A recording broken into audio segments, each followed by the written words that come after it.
ये एक सोचा समझा साजिश है और इसके पीछे रीजन ये है कि आपको पता होगा राज्यपाल कौन है।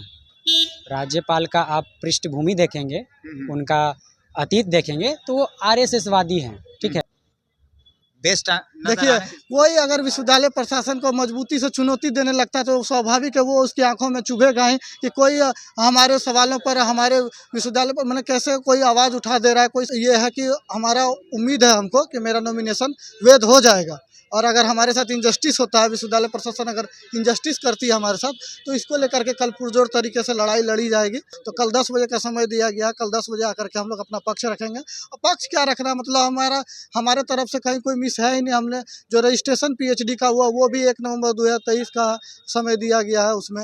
नमस्कार, न्यूज़ फॉर नेशन देख रहे हैं आप। मैं हूं अनिल। राजधानी पटना से इस वक्त की बड़ी खबर आ रही है, जहां पीयू छात्र संघ चुनाव के ऐलानों के बाद उनके नामांकन की प्रक्रिया शुरू कर दी गई थी। ऐसे में 18 और 19 तारीख को नामांकन का प्रक्रिया हुआ और वहीं 20 तारीख को स्क्रूटनी का समय रखा गया था, जिसमें अब बताया जा रहा है कि कई प्रत्याशियों के नाम को रद्द कर दिया गया है। आइए हम सीधे प्रत्याशियों से ही बात करते हैं और जानते हैं कि आखिरकार क्या कुछ माजरा रहा, आखिर क्या कुछ हंगामे की वजह रही है।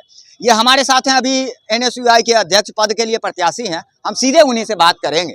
क्या हुआ था सर आपके साथ? देखिए, आज प्रत्याशियों की सूची जारी की है विश्वविद्यालय प्रशासन ने, तो उसमें ये जब हमने देखा डाउनलोड करके, तो उसमें इनवैलिड मेरा नॉमिनेशन अवैध घोषित किया गया। उसके पीछे ये तर्क दिया गया है कि मेरा इस विश्वविद्यालय में 5 साल से ज़्यादा रहा है समय, लेकिन ये कहीं से सत्य नहीं है। मेरा अंडर ग्रेजुएशन यूजी मैंने यहाँ से किया है, पोस्ट ग्रेजुएशन मैंने बनारस हिंदू यूनिवर्सिटी से किया है, और मैं अभी पीएचडी कर रहा हूँ। और मेरा इस विश्वविद्यालय में लगभग यूजी का जोड़ दिया जाए सत्र तो 3 साल, और पीएचडी में इनरोल हुए 1 साल हुए। तो 4 साल का ही समय मेरा बीता है इस विश्वविद्यालय में। 5 साल कहीं से 5 साल हुआ नहीं। हाँ, ये हुआ नहीं है 5 साल। तो हमारे तरफ से ये है कि हमारा उम्मीद है हमको कि मेरा नॉमिनेशन वैध हो जाएगा, और अगर हमारे साथ इंजस्टिस होता है, विश्वविद्यालय प्रशासन अगर इंजस्टिस करती है हमारे साथ, तो इसको लेकर के कल पुरजोर तरीके से लड़ाई लड़ी जाएगी और लीगल एक्शन भी लिया जाएगा अगर हमारे साथ कुछ गलत होता है तो। इस बाबत क्या वीसी सर से बात हुई या नहीं, वीसी सर से हमारी कोई बात नहीं हुई। जब पता चला हम लोग यहाँ पहुँचे तो देखे VC office, proctor office, dean office, registrar office, जो चुनावी कार्यालय बनाया गया है विश्वविद्यालय प्रशासन के द्वारा, सभी ऑफिस में ताला लगे हुए थे। और जब फ़ोन करने का प्रयास किया तो बोला गया है कि कल आकर के अपना पक्ष रखिए। तो कल 10 बजे का समय दिया गया, कल 10 बजे आकर के हम लोग अपना पक्ष रखेंगे। और पक्ष क्या रखना, मतलब हमारे तरफ से कहीं कोई मिस है ही नहीं। हमने जो रजिस्ट्रेशन पीएचडी का हुआ वो भी 1 नवंबर 2023 का समय दिया गया है उसमें, और जो यूजी का सत्र रहा वो 16-19 रहा। मेरा पोस्ट ग्रेजुएशन बीएचयू से हुआ, तो 5 साल मेरा इस विश्वविद्यालय में हुआ ही नहीं है। ये किसी भी तरीके से अवैध मेरा हो ही नहीं सकता। ये कहीं ना कहीं एक साजिश है, हो सकता है कि, या हो सकता है विश्वविद्यालय की तरफ से और ये डॉक्यूमेंट सही से वेरिफिकेशन नहीं हुआ हो, ये भी एक मसला हो सकता है। और मुझे पूरी उम्मीद है कि हमारे साथ न्याय होगा कल। क्या लगता है आपको कि आखिरकार ऐसा करने का वजह क्या हो सकता है? कितने प्रत्याशियों का नाम यहाँ से छांटा गया है? देखिए, कितने प्रत्याशियों का हुआ ये पूरी जानकारी अभी हम देखे नहीं, क्योंकि मेरा खुद का जब अवैध घोषित किया तो हम अपने रीजन को ढूंढने में लगे थे, किस वजह से हुआ, बात करने के संपर्क स्थापित करने की कोशिश कर रहे थे विश्वविद्यालय प्रशासन के द्वारा। लेकिन जिन लोगों के भी साथ हुआ वो आकर के अपना पक्ष रखे कल विश्वविद्यालय प्रशासन के समक्ष, और हमको लगता है विश्वविद्यालय प्रशासन जरूर न्याय करेगी। और मुझे ये भी लगता है कि जैसे जिस प्रकार से हमने कल अपना नॉमिनेशन दिया था और हम लोगों के पक्ष में एक माहौल तैयार हुआ था, हम लोग पूरी मजबूती से चुनाव लड़े थे, पूरा छात्रों का हुजूम हमारे साथ था और लोग बहुत भारी संख्या में नॉमिनेशन में आए हुए थे। तो हो सकता है कि पर्दे के पीछे से कोई खेल भी चल रहा हो, क्योंकि हम इस विश्वविद्यालय में पीएचडी कर रहे हैं, जेआरएफ में पढ़ाते भी हैं, लड़ते भी हैं, छात्र के लिए लगातार लड़ते रहे हैं। और ये जो आज छात्र संघ का चुनाव हो रहा है, इसको लेकर के भी जो प्रोटेस्ट हुआ था, उस पूरा प्रोटेस्ट को हमने लीड किया था। इसी वजह से हो सकता है कि किसी के आँख में हम चुप भी रहे होंगे। ये भी डरने का मतलब क्या ऐसा है कि आप बेस्ट देखिए, कोई अगर विश्वविद्यालय प्रशासन को मजबूती से चुनौती देने लगता है तो स्वाभाविक है वो उसकी आंखों में चुभेगा ही कि कोई हमारे सवालों पर, हमारे विश्वविद्यालय पर मतलब कैसे कोई आवाज़ उठा दे रहा है, कोई सवाल उठा दे रहा है। उस समय भी लंबी लड़ाई चली थी, जो आंदोलन हुआ था उस दिन भी 5 दिन भूख हड़ताल चला था। विश्वविद्यालय प्रशासन उसमें भी मनमानी कर रहे थे, लेकिन हमारी बात राज्यपाल महोदय से हुई, महामहिम से। हमने उनके कार्यालय में आवेदन दिया था आंदोलन को लेकर के कि इस मसले पर हस्तक्षेप किया जाए, तो उसमें सीधा माननीय महामहिम का हस्तक्षेप हुआ था। उसके बाद कमेटी विश्वविद्यालय प्रशासन को बुलावा आया था और हम लोगों को भी बुलावा आया था। उसके बाद पूरा मामला को सॉर्ट आउट किया गया था। उसी समय निर्णय लिया गया था कि मार्च के महीने में छात्र संघ का चुनाव होगा और आज छात्र संघ का चुनाव हो रहा था। तो हो सकता है कि विश्वविद्यालय प्रशासन जानबूझ के या कोई साजिश हो रहा हो, ये अब पता चलेगा तो देखते हैं क्या होता है।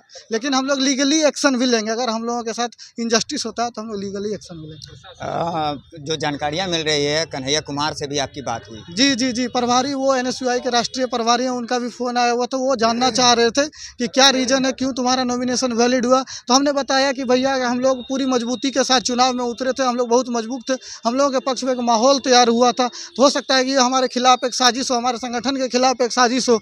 और क्योंकि NSUI का पैनल अभी तक इस विश्वविद्यालय में चुनाव नहीं जीता, लेकिन इस बार पूरी मजबूती के साथ उतरा है। जो भी पैनल के लोग हैं सब बहुत मजबूत के लंबे समय से संघर्षशील रहे विश्वविद्यालय में और छात्रों की आवाज़ पर लगातार आंदोलनरत रहे। तो इसीलिए पूरी उम्मीद थी कि इस बार NSUI पैनल में आने वाली है। तो हो सकता है कि जानबूझ करके भी साजिश किया गया। NSUI का मुद्दा क्या होगा? देखिए, विश्वविद्यालय में सबसे बड़ा मुद्दा अगर कोई है तो वो वायलेंस का मुद्दा है। आए दिन आप देखते हैं कैंपस में गोली की चलने की घटना, किसी की हत्या, किसी को उठाकर मारना, बम, जैसे छात्र संघ के चुनाव की घोषणा उसके अगले दिन बमबाजी।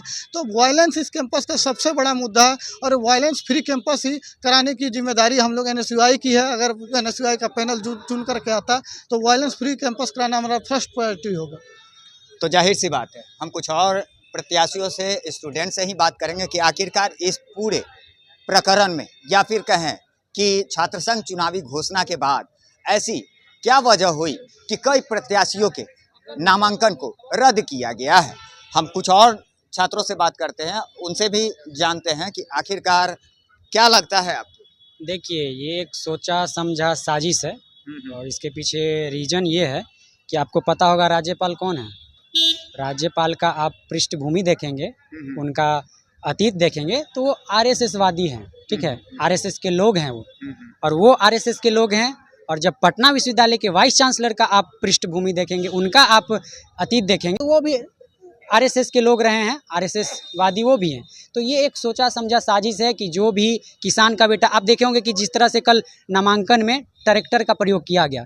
ट्रैक्टर किस लिए? क्योंकि किसान का बेटा चुनाव लड़ रहा है तो किस चीज़ से आएगा? उसके पास जो है, जो चीज़ अवेलेबल है उसी से आएगा, समझे। तो ये एक सोचा समझा साजिश है कि किसी तरह JRF क्वालिफाई, फिर से हम बोल रहे हैं JRF क्वालिफाई मनोरंजन कुमार राजा, जो पढ़ा लिखा शैक्षणिक योग्यता रखने वाला कैंडिडेट है, उसको इस चीज़ से अलग किया जा रहा है, उसको राजनीति से अलग किया जा रहा है, उसको नेतृत्व करने से अलग किया जा रहा है, समझे। तो इस बार ये सब चीज़ नहीं होगा, ठीक है।